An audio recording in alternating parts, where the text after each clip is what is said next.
राधे राधे भक्तों, तुलसी माता को जल देते समय बोलने चाहिए 3 शब्द जिनसे सभी मनोकामनाएं पूर्ण होती है। हम आज के प्रवचन में जानेंगे तुलसी माता को जल देते वक्त कौन से शब्द बोलने चाहिए। किसी समय की बात है, भगवान विष्णु विश्राम कर रहे थे।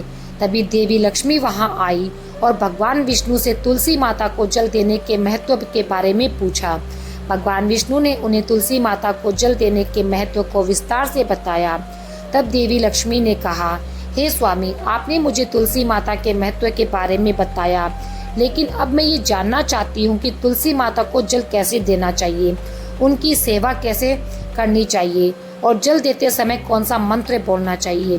भगवान विष्णु ने उत्तर दिया, प्रिया देवी, जैसा कि मैंने तुलसी माता के महत्व के बारे में बताया है, उसी प्रकार तुलसी माता को जल देते समय बोले जाने वाला मंत्र भी बहुत महत्वपूर्ण है। ये मंत्र 3 शब्दों का है, लेकिन इसका प्रभाव अत्यंत ही कल्याणकारी है। जो भी रोज तुलसी माता को जल देते समय इन 3 शब्दों का उच्चारण करेगा, उसके घर में माँ लक्ष्मी का वास रहेगा, उसकी दरिद्रता समाप्त हो जाएगी, उसे अपार धन धान्य की प्राप्ति होगी। मंत्र के महत्व को बताते हुए भगवान विष्णु ने कहा, इस मंत्र का महत्व सुनने से ही मनुष्य के सारे पाप नष्ट हो जाते हैं। उसे हजारों वर्षों तक तुलसी माता को जल देने का पुण्य मिलता है। फिर भगवान विष्णु ने देवी लक्ष्मी को एक कथा सुनाई। उन्होंने कहा, दक्षिण दिशा में यम नगरी नामक एक नगर था, जहाँ रमेश नाम का एक ब्राह्मण रहता था। वह अत्यंत पापी और गलत कामों में लिप्त व्यक्ति था। जन्म से ब्राह्मण होते हुए भी वह धार्मिक कार्यों से दूर रहता था।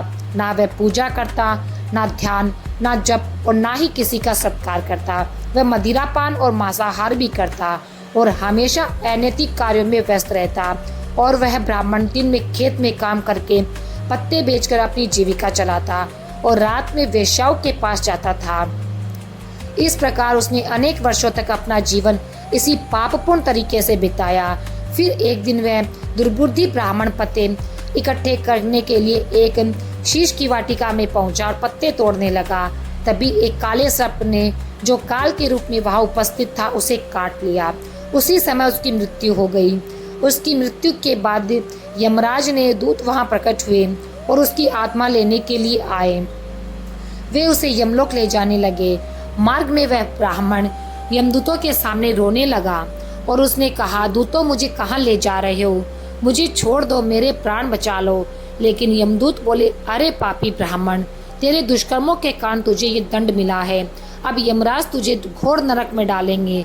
यमलोक पहुंचने पर चित्रगुप्त ने उस ब्राह्मण का पूरा लेखा जोखा प्रस्तुत किया। उन्होंने कहा, हे धर्मराज, इस ब्राह्मण ने अपने पूरे जीवन में केवल पाप किए हैं, इनमें कभी कोई पुण्य नहीं किया।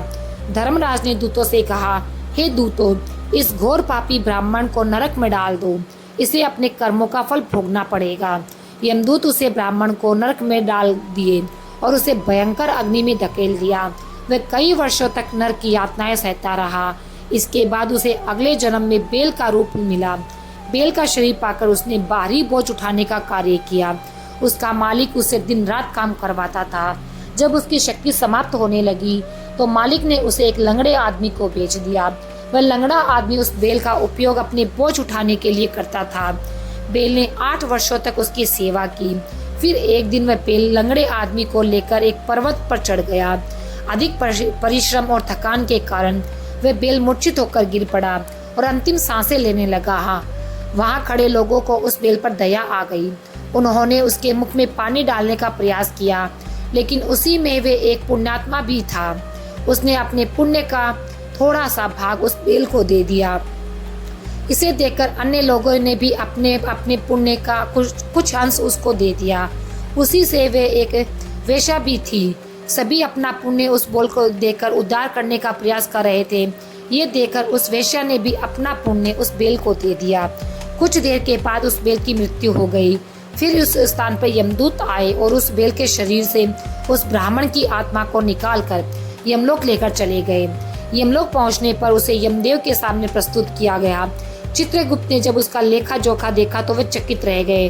वेश्या के द्वारा दिए गए पुण्य के कारण उसके सभी जन्मों के पाप नष्ट हो चुके थे।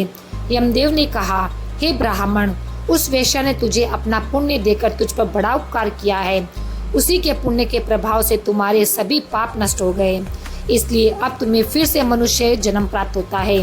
वह इस प्रकार से ब्राह्मण पृथ्वी पर एक उत्तम ब्राह्मण कुल में जन्म लेता है। उस महापुण्य के प्रभाव से उसे अपने पूर्व जन्म की सारी बातें याद आने लगती है। जब वो बड़ा होता है तो उसे ध्यान आता है कि पिछले जन्म में वह बेल था। तब एक वेश्या ने उसे अपना पुण्य दिया था। उसके मन में उस वेश्या के बारे में जानने की उत्सुकता जागी। वह वेश्या का पता लगाकर उसके नगर जा पहुंचा। वहां वह वेश्या अब बूढ़ी हो चुकी थी। उसे मिल जाती है। वह ब्राह्मण उसके सामने जाकर बार बार प्रणाम करता है और धन्यवाद देने लगता है। वेश्या उसे पूछती है, हे ब्राह्मण श्रेष्ठ, आप कौन हैं और किस कारण मुझे धन्यवाद दे रहे हैं? मैंने आपका कौन सा कार्य किया है जिसके लिए आप मुझे नमस्कार कर रहे हैं? तब ब्राह्मण कहता है, हे माँ, मैं वही बेल हूँ जिसे तुमने अपना पुण्य देकर जीवन दान दिया था। अपने पाप कर्मों के कारण मुझे पिछले जन्म में बेल बनना पड़ा था। उस पर्वत पर जब मैं अंतिम सांसें ले रहा था तब तुमने अपना पुण्य मुझे दिया था। उसी पुण्य के प्रभाव से ही आज मुझे फिर से मनुष्य जन्म मिला है और अपने पूर्व जन्म की सारी बातें याद है। किंतु हे माँ, मैं यहाँ ये जानने आया हूँ कि तुमने मुझे कौन सा पुण्य दिया था जिससे मेरे सारे पाप नष्ट हो गए। मैं उस पुण्य के बारे में जानना चाहता हूँ। तब वेश्या ने कहा, हे ब्राह्मण श्रेष्ठ, मैंने तो अपने जीवन में कोई पुण्य कार्य किया ही नहीं था, पर मेरे घर में एक तोता है जो पिंजरे में रहकर हमेशा कुछ बोलता रहता है, जिसे सुनकर मेरा अंतःकरण पवित्र हो जाता है। वही मंत्र मैंने आपको पुण्य स्वरूप दान किया था। फिर वे वेश्या और ब्राह्मण उस तोते के पास गए और उनसे पूछने लगे, हे सुख, तुम कौन सा मंत्र बोलते हो जिससे हमारे जीवन का उद्धार हुआ? ये मंत्र तुम्हें किसने सिखाया? इसका क्या अर्थ है? तब उस तोते ने अपने पूर्व जन्म का वृतांत कहना शुरू कर दिया। वह बोला, हे ब्राह्मण श्रेष्ठ, पिछले जन्म में मैं भी एक ब्राह्मण था। मुझे अपने ज्ञान का बहुत घमंड था। मैंने कभी गुरुजनों का सम्मान नहीं किया, बल्कि उनका बार बार अपमान किया। अपने अहंकार के कारण मेरा स्वभाव क्रोधी और द्वेषपूर्ण हो गया। मैं सभी को तुच्छ समझने लगा और विद्वानों का भी अपमान करने लगा। कालांतर में मेरी मृत्यु हो गई और मुझे यमलोक ले जाया गया। पूज्य व्यक्तियों और गुरुजनों का अपमान करने के कारण मुझे तोते के कुल में जन्म लेना पड़ा। तोते के रूप में जन्म लेने के बाद छोटी अवस्था में ही मेरे माता पिता का साथ छूट गया। मैं अकेला पेड़ की डाल पर बैठकर रो रहा था। तभी कुछ मुनि उस मार्ग से जा रहे थे। उन्होंने मेरी दयनीय स्थिति देखी और मुझे अपने आश्रम में ले आए। आश्रम में उन मुनियों ने मुझे एक सुंदर पिंजरे में रखा। मेरी बहुत देखभाल भी की। वे मुझे प्रतिदिन भोजन कराते और मुझसे स्नेह करते थे। उस आश्रम में वे, उसकी पत्नियां और उनके बच्चे प्रतिदिन तुलसी के पौधे को जल अर्पित करते और एक मंत्र का जाप करते थे। उनके मुख से बार बार ये मंत्र सुनकर मैंने उसे याद कर लिया। तब से मैं भी उस मंत्र का जाप करता हूँ। इस मंत्र के प्रभाव से मेरे जीवन में सकारात्मक बदलाव आने लगे हैं। मुझे अपने कर्मों का पश्चाताप हुआ और मेरी मृत्यु भी टल गई। मेरी आयु 100 वर्ष की हो गई और इतने 100 वर्षों तक मैं जीवित रहा। एक दिन रात के समय एक चोर उस आश्रम में आया और मुझे वहां से चुरा कर ले गया। बाद में इस वेश्या ने उस चोर से मुझे खरीद लिया। वेश्या के घर आने के बाद भी मैं वही मंत्र बोलता रहा। इस मंत्र को सुनकर इस वेश्या का अंतःकरण पवित्र हो गया। उसने अपना पुराना जीवन सोचकर भगवान विष्णु की भक्ति करनी शुरू कर दी। हे ब्राह्मण देव, इसी मंत्र के प्रभाव से मेरे और उस वेश्या के सभी पाप नष्ट हो गए। यही मंत्र आपको भी पाप मुक्त कर चुका है। इस प्रकार तोते ने उस ब्राह्मण और वेश्या को पूरा वृतांत सुना दिया। ये सुनकर ब्राह्मण और वेश्या दोनों बहुत प्रसन्न हुए। उन्होंने तय किया कि अब वे भी प्रतिदिन तुलसी को जल अर्पित करेंगे और उस मंत्र का जाप करेंगे। कुछ समय बाद उस ब्राह्मण, वेश्या और तोते ने मंत्र के प्रभाव से दिव्य विमान में बैठकर विष्णु लोक की यात्रा की। भगवान विष्णु ने देवी लक्ष्मी से कहा, हे देवी, देखा आपने, केवल तुलसी माँ के मंत्र के प्रभाव से उस तोते, वेश्या और ब्राह्मण के सभी पाप नष्ट हो गए। इसलिए हर व्यक्ति को प्रतिदिन तुलसी माँ को जल अर्पित करते हुए इस मंत्र का जाप अवश्य करना चाहिए। वह मंत्र इस प्रकार से है, ओम वृंदावनी स्वाहा, ओम वृंदावनी स्वाहा, ओम वृंदावनी स्वाहा, ओम वृंदावनी स्वाहा। जो स्त्री प्रतिदिन तुलसी माँ के साथ इस जल चढ़ाकर इस मंत्र का उच्चारण करेगी वह सौभाग्यशाली बनेगी। जो पुरुष इसका जप करेगा उसे अक्षय धन की प्राप्ति होगी। जिस घर में प्रतिदिन तुलसी माँ की पूजा होगी वहाँ लक्ष्मी जी का वास सदा रहेगा।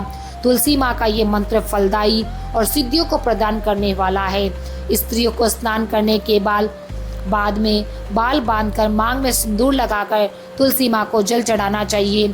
साथ ही तुलसी माँ की परिक्रमा करनी चाहिए। शाम के समय तुलसी माँ के पास एक दीपक जरूर जलाना चाहिए। इससे घर में सुख समृद्धि आती है।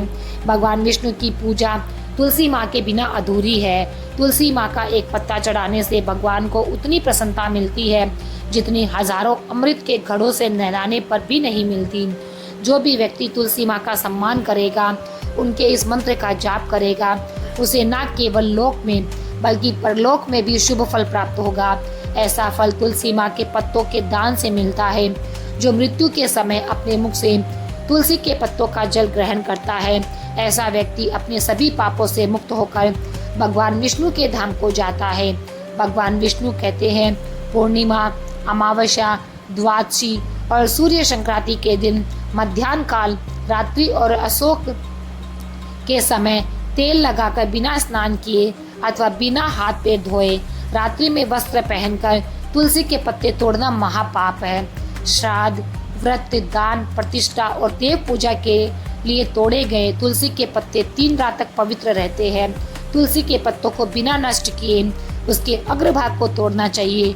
तुलसी की मंजरी जो सभी फूलों में श्रेष्ठ मानी जाती है, उसे तोड़ते समय पंक्तियों का होना आवश्यक है। पौधे को बिना हिलाए केवल अग्रभाग को तोड़ना चाहिए ताकि पूजा का फल, और तुलसी के पत्तों को कभी नाखून से नहीं तोड़ना चाहिए क्योंकि इससे पाप लगता है। रात्रि के समय में तुलसी के पौधे को छूना या उसके पत्ते तोड़ना अशुभ माना जाता है क्योंकि रात्रि में वह निद्रा अवस्था में होती है।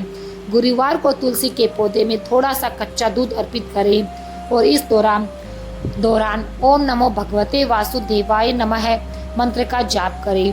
तुलसी के पौधे के पास शालिग्राम रखें और तिल चढ़ाएं। शालिग्राम पर तुलसी के पत्ते रखकर चंदन का तिलक लगाएं।